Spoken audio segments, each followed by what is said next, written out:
चलिए हल्ला बंद कर दिए बुआ। अभी जो हम टॉपिक पढ़ेंगे वो आपके एग्जाम का सबसे वीवीआई टॉपिक है इस चैप्टर का। अक्षर इधर देखिए, टॉपिक का नाम है रीवैल्यूएशन अकाउंट। ठीक है, हम लोग कौन सा टॉपिक पढ़ने जा रहे हैं? रीवैल्यूएशन। रीवैल्यूएशन होता क्या है? एसेट समझते हैं आप लोग? एसेट्स। अच्छा, मान लीजिए कि अभी मेरे पास कोई लैंड है, कोई बिल्डिंग है, कोई प्लांट है, कोई मशीन है। 2 साल के बाद उसका वैल्यू क्या सेम रहेगा? बढ़ जाएगा, या तो बढ़ जाएगा, इंक्रीज होगा, नहीं तो डिक्रीज होगा। पॉसिबल है ना? उसी तरह अगर मेरे ऊपर कोई लायबिलिटीज है, लायबिलिटी समझते हैं, जिसको हम लोग को बाद में क्या करना पड़ता है? पेमेंट करना पड़ता है। तो पॉसिबल है कि 2 साल के बाद लायबिलिटी उतना ही रहे, या तो इंक्रीज होगा, नहीं तो डिक्रीज होगा। अगर उसको पेमेंट कर रहे हैं तब तो डिक्रीज होगा, और अगर पेमेंट नहीं कीजिएगा तो आपके प्रिंसिपल अमाउंट में इंटरेस्ट क्या हो जाएगा? प्लस हो जाएगा, और आपका लायबिलिटी क्या हो जाएगा? इंक्रीज हो जाएगा। बात समझ में आ रहा है? तो एसेट्स भी इंक्रीज डिक्रीज हो सकता है, और हमारा लायबिलिटीज भी इंक्रीज डिक्रीज हो सकता है। तो एक अकाउंट है, इसको हम बोलते हैं रीवैल्यूएशन। क्या बोलते हैं? देखिए, वैल्यूएशन का मतलब मूल्यांकन होता है। वैल्यूएशन का मतलब क्या होता है? मूल्यांकन करना। मतलब एसेट्स का प्राइस बढ़ रहा है या एसेट्स का प्राइस घट रहा है। अब हम लोग दोबारा से जब मूल्यांकन करेंगे, इसीलिए उसका नाम क्या पड़ गया? Revaluation of asset. याद रखिएगा, एसेट्स का रीवैल्यूएशन होता है, इसको लोग बोलते हैं रीवैल्यूएशन ऑफ एसेट। लेकिन लायबिलिटी इंक्रीज डिक्रीज होगा तो उसको बोलते हैं हम लोग रीअसेसमेंट। क्या बोलते हैं हम लोग? रीअसेसमेंट। असेसमेंट ईयर समझते हैं? असेसमेंट ईयर, असेसमेंट ईयर का मतलब होता है, जैसे अभी चल रहा है, मान लीजिए 2020 से 21, जो मार्च में क्लोजिंग होता है ना, मार्च में इनकम टैक्स कहता है, इनकम टैक्स कहता है कि असेसमेंट ईयर का मतलब हो गया कि सर जिस साल में आप टैक्स पेड कर रहे हैं, और प्रीवियस ईयर का मतलब हो गया जिस साल में आप रेवेन्यू जनरेट कर रहे हैं। मतलब जिस साल में आप पैसा कमाते हैं, जिस साल में आप पैसा कमाते हैं उस साल को बोला जाता है प्रीवियस ईयर, और जिस साल में आप टैक्स पेड करते हैं उस साल को बोला जाता है असेसमेंट ईयर। बात समझ में आए? अब असेसमेंट में क्या जोड़ दिया गया? यहाँ पे री केवल जोड़ दिया गया। रीअसेसमेंट का मतलब या तो आपका लायबिलिटी इंक्रीज होगा, नहीं तो लायबिलिटी आपका डिक्रीज होगा। बात समझ में आया? तो लायबिलिटी इंक्रीज डिक्रीज होगा तो क्या बोलेंगे उसको हम लोग? रीअसेसमेंट हो रहा है। लेकिन अगर एसेट्स इंक्रीज डिक्रीज होगा तो रीवैल्यूएशन होगा। बात समझ में आया? तो हम लोग टॉपिक का नाम है रीवैल्यूएशन अकाउंट। क्यों बनाते हैं? कि सर एसेट्स और लायबिलिटी जब इंक्रीज डिक्रीज होगा तो फर्म के पास या तो कुछ प्रॉफिट होगा, नहीं तो कुछ लॉस होगा। अगर प्रॉफिट होगा तो किसके बीच में डिस्ट्रीब्यूट करेंगे? पार्टनर्स के बीच में। अगर लॉस होगा उसको किसके बीच में? पार्टनर्स, वो भी पार्टनर्स। प्रॉफिट होगा तो पार्टनर पैसा घर लेके जाएगा, लॉस होगा तो घर से लेकर आएगा जो है। बात समझ में आया? तो टॉपिक है रीवैल्यूएशन, ये सबसे इजी है। आपके बुक में लिखा होगा, देखिए एक टॉपिक है रीवैल्यूएशन अकाउंट, लिखा हुआ है। इसमें कॉलम बना होगा पार्टिकुलर अमाउंट, पार्टिकुलर अमाउंट, यही है। अब एसेट समझते हैं ना आप लोग? एसेट 2 टाइप्स का होगा, या तो फिक्स एसेट्स होगा, नहीं तो करेंट एसेट्स होगा, या तो फिक्स नहीं तो करेंट। अगर आपका एसेट्स इंक्रीज हो जाए, इंक्रीज समझते हैं सर? पहले 2 लाख रुपया का था, अब बढ़ के हो गया 2.5 लाख रुपया। पहले कितना का था? 2 लाख, अब कितना हो गया? 2.5 लाख। हम लोग देखे ना, रिवैल्यूएशन किए ना, रिवैल्यूएशन जब किए तो एसेट का प्राइस क्या हो रहा है? बढ़ रहा है। कितना बढ़ा? 50,000। तो रिवैल्यूएशन अकाउंट में अगर आपका कोई एसेट बढ़ता है, इंक्रीज होता है, तो उसको बाई साइड में लिखेंगे। किस साइड में लिखेंगे? बाई साइड में। देखिए बाई साइड में लिखा हुआ है इंक्रीज ऑफ एसेट्स। अब अगला बात समझ में आ रहा होगा कि एसेट्स सर इंक्रीज करेगा तो बाई में, इसका मतलब डिक्रीज करेगा तो 2 साइड में जाएगा। इंक्रीज करेगा तो बाई, तो डिक्रीज करेगा तो 2 साइड में। एसेट तो समझ में आ गया। दूसरा आता है लायबिलिटीज। लायबिलिटी समझते हैं? इसको बोलते हैं लायबिलिटी सर जिसको बाद में क्या करना पड़ेगा? पेमेंट। जैसे आपके लिए वो फीस क्या है? लायबिलिटी। अब मेरे लिए वो फीस क्या है? एसेट्स। एक के लिए लायबिलिटीज होगा तो दूसरे के लिए एसेट्स होगा। अब मान लेते हैं कि अगर आपका लायबिलिटीज कोई है, ठीक है, वो इंक्रीज कर गया, वो क्या हो गया? इंक्रीज। इंक्रीज कैसे होता है? सर 1 लाख रुपया का लोन लिए थे, 6 महीना पे या साल भर पे इंटरेस्ट पेड करना था, इंटरेस्ट पेड नहीं की, तो लायबिलिटीज आपका और बढ़ जाएगा, घट जाएगा? बढ़ेगा। अगर लायबिलिटीज इंक्रीज करेगा तब 2 साइड में लिखा हुआ है ना, और अगर डिक्रीज करेगा तो बाई साइड में। बात समझ में आया? लायबिलिटी इंक्रीज करेगा तो कहाँ? टू में, और डिक्रीज करेगा तो बाई साइड में। तो दो तो समझ में आ गया, या तो सर एसेट्स इंक्रीज डिक्रीज होगा, नहीं तो लायबिलिटी इंक्रीज डिक्रीज होगा। दो और आएगा, एक अनरिकॉर्डेड एसेट्स और एक अनरिकॉर्डेड लायबिलिटी। अनरिकॉर्डेड समझते हैं क्या होता है? नहीं रिकॉर्ड किया गया, हाँ, जिसको हम रिकॉर्ड बुक में नहीं किया। अब रिकॉर्ड मान लीजिए नहीं, मान लीजिए शिल्पी का नाम डायरी पे नहीं रिकॉर्ड किए और शिल्पी मान लीजिए पढ़ रही, तो क्या करे? शिल्पी से पैसा छोड़ दे? शिल्पी कहेगी सर इसमें तो रिकॉर्ड ही नहीं है, तो मान के चलिए कि हम क्लास में है ही नहीं, ऐसा पॉसिबल है? रिकॉर्ड नहीं है फिर भी क्या करेंगे? या तो पैसा लेंगे नहीं तो पैसा देंगे उससे। तो अनरिकॉर्डेड अगर एसेट्स होगा, अनरिकॉर्डेड एसेट्स होगा तो कहाँ लिखा हुआ है? टू की बाई में, बिल्कुल बाई साइड में। तो बात समझ में आ गया होगा। अगर अनरिकॉर्डेड एसेट्स बाई में है तो अनरिकॉर्डेड लायबिलिटी कहाँ होगा? टू में। जस्ट ऑपोजिट होगा, ऐसा नहीं होगा एसेट्स इंक्रीज किया तो बाई में और लायबिलिटी इंक्रीज करेगा तो बाई में। हमें हमेशा उल्टा करेंगे, एसेट्स इंक्रीज करेगा तो बाई में, डिक्रीज करेगा तो टू में, इंक्रीज करेगा तो बाई में, ऐसे इधर लेते हैं बाई। क्या समझ में आएगा? ऐसे इधर एक साइड होता है, इंक्रीज करेगा तो बाई में और डिक्रीज करेगा तो क्या? एसेट्स, ठीक है। और अगर वही लायबिलिटी अगर आपका इंक्रीज करेगा तो टू साइड में, डिक्रीज करेगा तो बाई साइड। कितना क्लियर है? अनरिकॉर्डेड एसेट्स कहाँ जाएगा? बाई साइड में। अनरिकॉर्डेड लायबिलिटी कहाँ जाएगा?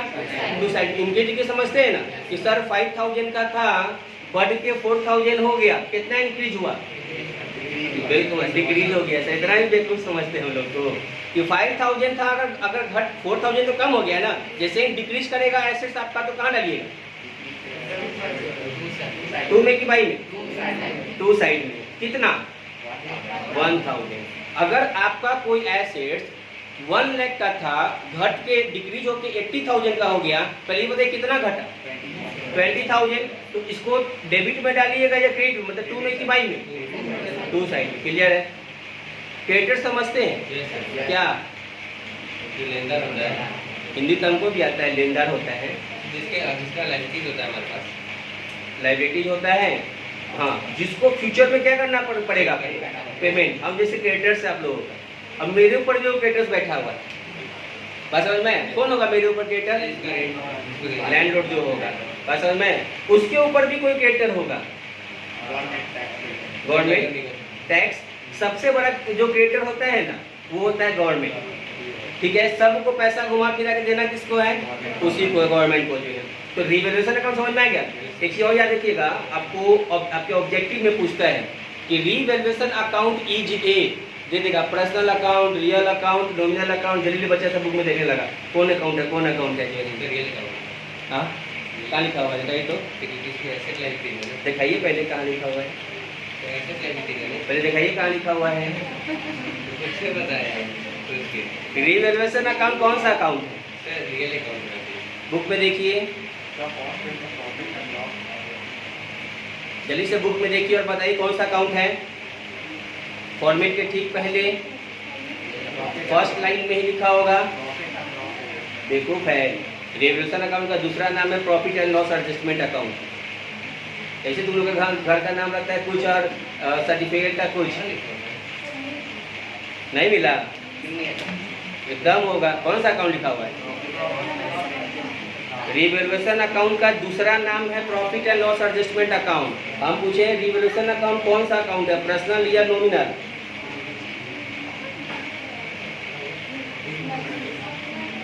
हाँ, एकदम लिखा हुआ है, नहीं कैसे लिखा हुआ है?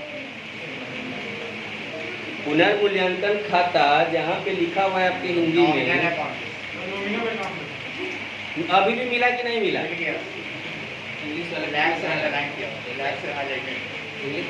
नहीं मिला, मिल गया। क्या लिखा हुआ लाइन, क्या आगे हमको पढ़िए तो।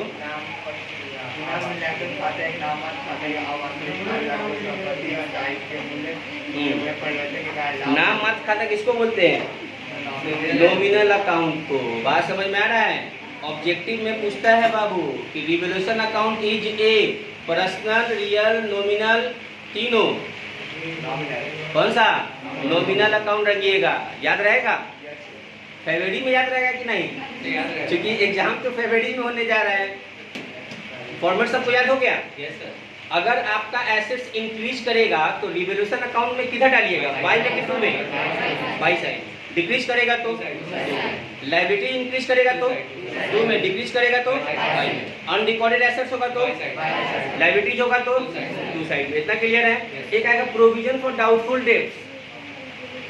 प्रोविजन फॉर डाउटफुल डेट्स समझते हैं, एक होता है बैड डेट्स, एक करते हैं प्रोविजन बैड डेट्स के लिए और एक करते हैं प्रोविजन हम लोग डाउटफुल डेट्स के लिए। पहले प्रोविजन समझ में आता है क्या होता है, क्या संचित कर लेना कुछ पैसा किसी हानि के लिए। फिर से बोलिए। किसी फ्यूचर में हानि अगर कोई होने वाला है उसके लिए पहले ही पैसा संचित कर लेना है। मतलब फ्यूचर में क्या होगा पहले से सोच ले। फ्यूचर में पंखा खराब होगा अभी सोच ले। यस सर, बिल्कुल, इसी को हम लोग क्या बोलते हैं, प्रोविजन। प्रोविजन का मतलब ही होता है कि वैसा काम जो फ्यूचर में तो होना है, वैसा लायबिलिटी, काम को लायबिलिटी बोलिए, वैसा लायबिलिटी जो फ्यूचर में होना तय है, लेकिन कब होगा, कितना उसमें एक्सपेंस होगा, खर्चा होगा, यह बात अभी पता नहीं है। उसके लिए हम लोग पहले से क्या करते हैं, कुछ पैसा प्रोविजन कर लेते हैं। तो दो तरह का प्रोविजन करते हैं, एक बैड डेट्स के लिए। बैड डेट्स समझ रहे हैं क्या, तो जो पहले से हो चुका है। बैड डेट्स का मतलब हो गया कि अभी से ही हम कल्पना करते चल रहे हैं। जस्ट इमेजिन, कौन पिक्चर में था, क्रिस में बोलता है वो कालीचरण का आत्मा घूम रहा है जो तो अब उसको डरा डरा के कहता रहता है जस्ट इमेजिन, जस्ट इमेजिन। तो क्या बोले तो भी भूल गए हम भी।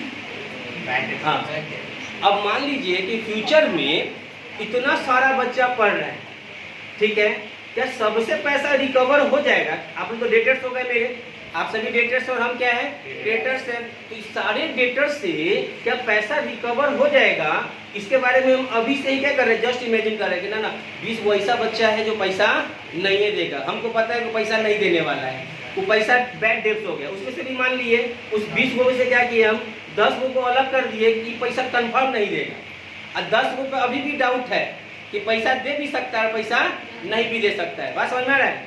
10 गो पे एकदम डाउट नहीं है तो उसको बोलेंगे प्रोविजन फॉर बैड डेट्स, और जिस पर डाउट है कि पैसा दे भी सकता है और नहीं भी, उसको क्या बोलेंगे, प्रोविजन फॉर डाउटफुल डेट्स। तो या तो बैड डेट्स होगा नहीं तो डाउटफुल डेट्स होगा। दोनों के लिए जो प्रोविजन करेंगे हम लोग उसको रिवैल्यूएशन अकाउंट के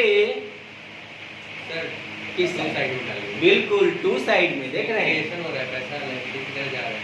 बात समझ में आ रहा है कि आपका एसेट्स यहाँ पे, चूंकि डेटर क्या है, एसेट्स है, आपका एसेट्स इंक्रीज करेगा कि डिक्रीज करेगा? 2 लाख रुपया सबसे कलेक्ट करना था, जिसमें से 50,000 रुपया ही कलेक्शन हो पाया, बाकी का पैसा डूब गया। आपका एसेट्स इंक्रीज किया कि डिक्रीज किया? सर डिक्रीज हो गया। पैसा डूबने का मतलब ही हो गया, क्या हो गया, डिक्रीज हो गया। और एसेट जब आपका डिक्रीज करता है तो कहाँ डालते हैं हम लोग, टू साइड। क्लियर है फॉर्मेट? चलिए, तो इस फॉर्मेट को टिक कर लीजिए, इसको याद कर लीजिएगा। और आप लोग क्वेश्चन निकालिए, इलस्ट्रेशन निकालिए 15 इलस्ट्रेशन नंबर 15, इलस्ट्रेशन नंबर 15 निकल गया। देखो, एक वैल्यू दी हुआ है बुक वैल्यू और एक वैल्यू दी हुआ है रिवाइज्ड वैल्यू। बुक वैल्यू का मतलब सर जो पहले से एसेट्स का हमारा वैल्यू, और रिवाइज का मतलब हो गया जो दोबारा से उसका हम एसेट्स का, जैसे मेरे बाइक का दाम 90,000 है, यह बुक वैल्यू हो गया, ठीक। अब हम अमित को बोल रहे हैं, अमित बाइक खरीदोगे? अमित का हाँ सर खरीद लेंगे, जो है 30,000 रुपये में दीजिएगा, तो ये रिवाइज्ड वैल्यू है। बात समझ में आ रहा है? तो दोबारा से जब एसेट्स का मूल्यांकन करते हैं ना, उसी को हम लोग रिवाइज वैल्यू बोलते हैं, या उसी को हम लोग रिवैल्यूएशन ऑफ एसेट्स और रीअसेसमेंट ऑफ लायबिलिटी बोलते हैं। तो क्वेश्चन है कि P Q and R share profits in the ratio of 5:3:2। They decide to share their future profits as ratio 4:3:3 with effect from 1 April 2019। On that date the following revaluation have taken place. सबसे पहले क्या दिया हुआ है, plant and machine, जिसका book value कितना है, 50,000 है, और इसका रिवाइज वैल्यू कितना होगा, बताइए। ये जो एसेट्स है आपका, ये इंक्रीज हुआ कि डिक्रीज हुआ? कितना डिक्रीज? 10,000। एसेट जब डिक्रीज करता है तो 2 में डालते हैं कि भाई 2 साइड में डाल देंगे। क्लियर रहता है? लैंड एंड बिल्डिंग, ये भी एसेट्स है, 80,000 का था, 1 लाख का हो गया, इंक्रीज की डिक्रीज? इंक्रीज। कितना? 20,000 रुपये। कहाँ डालिएगा? 22,000। बिल्कुल। इन्वेस्टमेंट एसेट्स होता है, ये भी 44,000 का था 50,000 हो गया। इंक्रीज की डिक्रीज कितना कितना 6,000 रुपया। कहाँ डालिएगा इसको भी बाई साइड। सन्ड्री डेटर्स ये भी एसेट्स होता है, 1,20,000 का था 1,00,000 रुपया का हो गया। इंक्रीज की डिक्रीज कितना, कहाँ जाएगा, बिल्कुल टू साइड। ट्रेड क्रेडिटर्स क्या होता है, लायबिलिटी होता है। 1,40,000 का था 1,20,000 का हो गया। लायबिलिटी डिक्रीज हो गया, कितना डिक्रीज हुआ 20,000। कहाँ डालिएगा बाई साइड, बिल्कुल। और आउटस्टैंडिंग एक्सपेंस पहले बताइए क्या होता है, लायबिलिटीज होता है। क्योंकि अगर आपको एसेट्स और लायबिलिटीज पकड़ने नहीं आएगा कि कौन एसेट्स और कौन लायबिलिटीज है, तो यह चैप्टर आपको अभी कभी क्या कीजिएगा ना, डेबिट वाले को क्रेडिट में डाल दीजिएगा, क्रेडिट वाले को डेबिट में। आंसर है आपका नहीं है। इसीलिए 11th क्लास में ही आप लोगों को सिखाए थे कि कौन एसेट्स होता है और कौन लायबिलिटीज होता है। तो आउटस्टैंडिंग एक्सपेंसेज आपका लायबिलिटीज होता है। 11,200 का था 12,000 का हो गया। इंक्रीज डिक्रीज, इंक्रीज कितना 800 रुपया 800। कहाँ जाएगा, क्लियर है इतना। नीचे क्या बोल रहा है, partners agreed that revised value of assets and liabilities are to be recorded in the books. Give necessary journal entries in the books of the firm on account of change in profit sharing ratio. देखिए इसको बनाते कैसे, ये है illustration 15, इस mobile में दिख रहा है।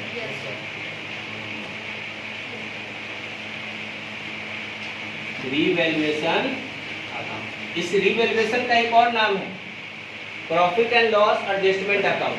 प्रॉफिट एंड लॉस एडजस्टमेंट, अगर कभी लिख दे कि प्रीपेयर रीवैल्यूएशन अकाउंट ना लिख के कहीं लिख देता है कि prepare profit and loss adjustment account, तो घबराइएगा नहीं, क्योंकि किसका नाम है ये, रीवैल्यूएशन का ही नाम है, profit and loss adjustment account. इसमें हम लोग दो कॉलम पढ़ेंगे, पार्टिकुलर अमाउंट, पार्टिकुलर और अमाउंट। रिवैल्यूएशन अकाउंट कौन सा अकाउंट है, नॉमिनल अकाउंट है बाबू, लिख देते हैं नॉमिनल अकाउंट। चलिए तो इसमें पार्टिकुलर अमाउंट, पार्टिकुलर और अमाउंट, इतना तो समझ में आता है। कॉमर्स का बच्चा जब समझता है कि इधर पार्टिकुलर होता है, इधर इधर क्या होता है, इधर भी पार्टिकुलर होता है। अमाउंट वाले कॉलम छोटा रहता है, पैसा हम लोग बोरा में भर के थोड़ी ले। तो सबसे पहले आपके बुक में क्या दिया हुआ है, प्लांट एंड मशीन।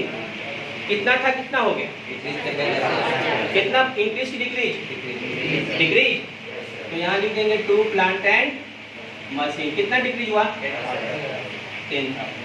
चलिए उसके बाद बताइए लैंड एंड बिल्डिंग, कितना था कितना हो गया, इंक्रीज की डिक्रीज, कहाँ जाएगा 22। Land and building 20। उसके बाद क्या है, इंक्रीज की डिक्रीज, इंक्रीज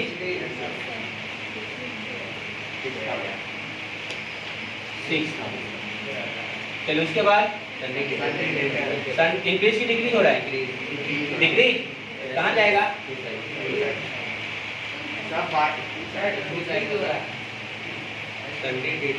ट्रेडर इंक्रीज की डिक्रीज पहले बताओ तो, डेटर्स है, दोनों तो एक ही है ना। तो क्या डेटर्स क्या हो रहा है, डिक्रीज हो रहा है, कितना। उसके बाद क्रेडिटर्स लायबिलिटी होता है ना, तो इंक्रीज हो रहा है कि डिक्रीज हो रहा है, डिक्रीज हो रहा है, कहाँ जाएगा, इधर लिख देते हैं क्रेडिटर्स। कितना 20,000। उसके बाद इंक्रीज की डिक्रीज, इंक्रीज कहाँ जाएगा, आउटस्टैंडिंग। और कुछ है, इतना में किसी कोई प्रॉब्लम नहीं ना। याद रखिएगा अकाउंट्स का रूल होता है बाबू, अगर क्रेडिट साइड ज़्यादा है और डेबिट साइड कम है तो हमेशा क्या होगा, प्रॉफिट होगा। क्रेडिट साइड ज़्यादा और डेबिट साइड कम होगा तो क्या होगा, प्रॉफिट होगा। देखते हैं कितना प्रॉफिट हो रहा है। इस तरह से आप क्या कीजिएगा कि डेबिट और क्रेडिट वर्किंग नोट कर लीजिएगा। 20 20 40 और 6 46,000 रुपया आया, गया कितना 30,800। पैसा बांटेगा ज़्यादा, लॉकडाउन चल रहा है, इधर उधर पैसा खर्चा कर रहा है, देख रहे हैं। यहाँ देखिए आया कितना पैसा 46,000, गया कितना 30,800। देखते हैं कितना का प्रॉफिट हुआ, कैसे निकालेंगे इसको। 30,800 माइनस आता है सबको, तो सिखाइए तो हमको भी। 0 0 2 5 1। वाह,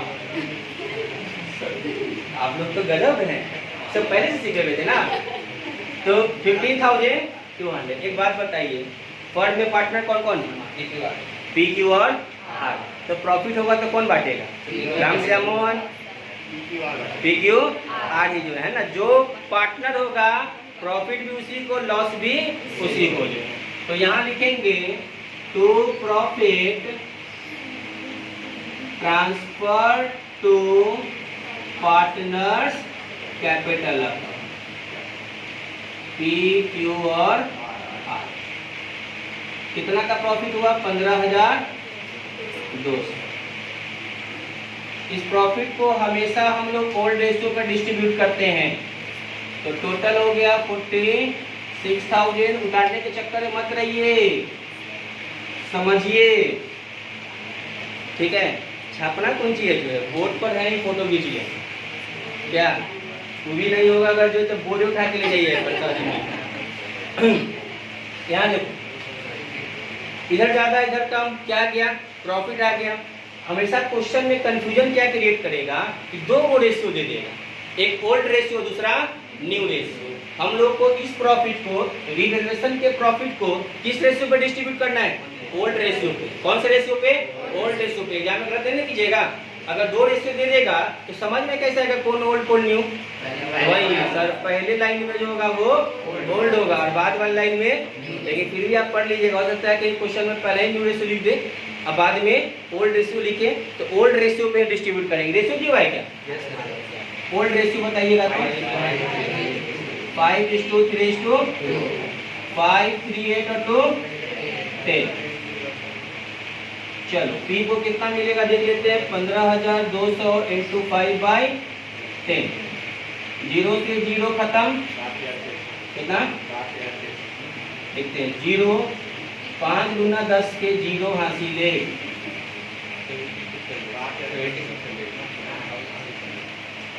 है ना। चलो क्यू को बताओ, क्यू को कितना मिलने जा रहा है?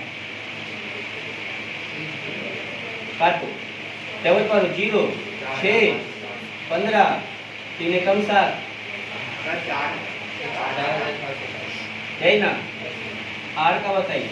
15,200 इंटू 2/, कितना हो जाएगा? 3,000। तो यहाँ लिख देंगे कि सर इसको मिला 7600, इसको मिलेगा 4560 और इसको मिलेगा 3040। इसमें कोई प्रॉब्लम है किसी को? इसमें कोई प्रॉब्लम है? एक भी बच्चा को नहीं। ये तो बांट लीजिएगा ना, इसमें कोई दिक्कत नहीं, इसको मिटा दे। अब आता है कि सर हम लोग को मेन को पास करना है जर्नल एंट्री। मेन क्या पास करना है? जर्नल एंट्री पास करना है। जर्नल एंट्री रट्टा मारने का मन कर रहा है कि बस सर इसी को देख के बना दे, इसी को देख के बना देते हैं। रट्टा क्या मारेगा? रट्टा तो बच्चा तो मारता है ABCD 1 2 3। अब आप लोग तो बड़े हो। यहाँ देखिए, याद रखिएगा, लेजर से जर्नल सबसे इजी होता है। लेजर से जर्नल बनाना इसलिए सबसे इजी होता है कि इसमें रट्टा नहीं मारना है। इस साइड वाले को, क्रेडिट साइड वाले को जब डेबिट करेंगे ना, तो ऊपर वाले को क्या करेंगे?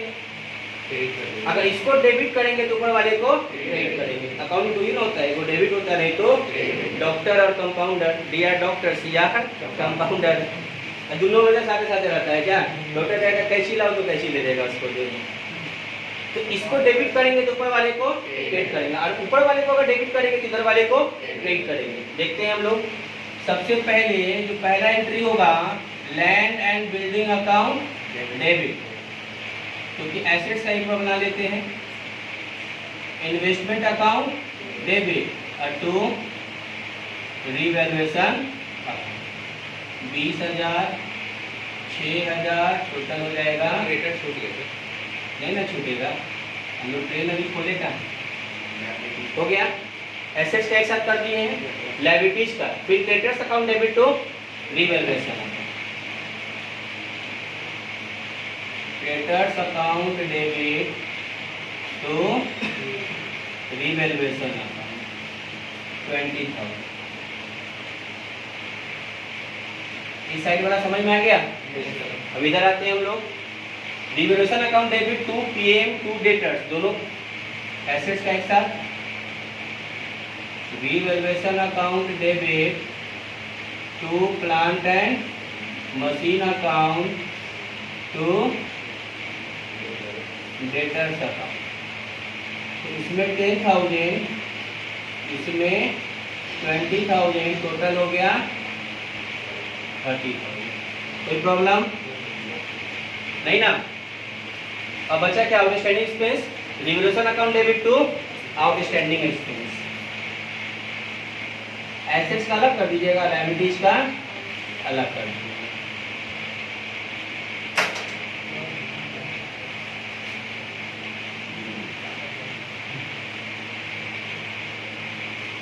हो गया। अब क्या बचा, प्रॉफिट। यहाँ पर हम लोग लिखेंगे पीस कैपिटल, क्यूज कैपिटल और आर कैपिटल। तो revaluation account debit to P's capital to Q's capital और to R capital. Revaluation account debit profit का सबसे लास्ट में बनेगी, to P's capital account to Q's capital account और to R capital account. Record हो रहा है कि नहीं? 1700, 4560 और 3040, टोटल हो जाएगा 15,200। क्या जर्नल समझ में आया? Yes sir. तो जैसे ही ये बन जाएगा वैसे ही जर्नल भी आपका इजी वे में खुल जाएगा, आपको रट्टा मारने की जरूरत नहीं।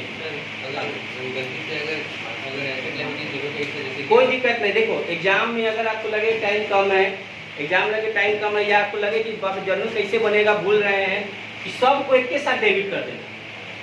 Land and building account debit, investment account debit, creditors account debit to revaluation account. इधर का हो गया। और जब इधर का बनाएंगे तो revaluation account debit to plant and machinery account to debtors to outstanding expense. इतना हो जाएगा, 2 एंट्री हो गया। और तीसरा एंट्री फिर लीजिएगा, revaluation account debit to P capital to Q capital और टू आर कैपिटल। ऐसे भी आप बना सकते हैं, कोई दिक्कत नहीं, नोट कर लीजिए। तो आज का टॉपिक समझ में आया कि नहीं? एसेट्स का रिवैल्यूएशन होता है या रीअसेसमेंट होता है? रिवैल्यूएशन होता है। और लायबिलिटीज का रीअसेसमेंट।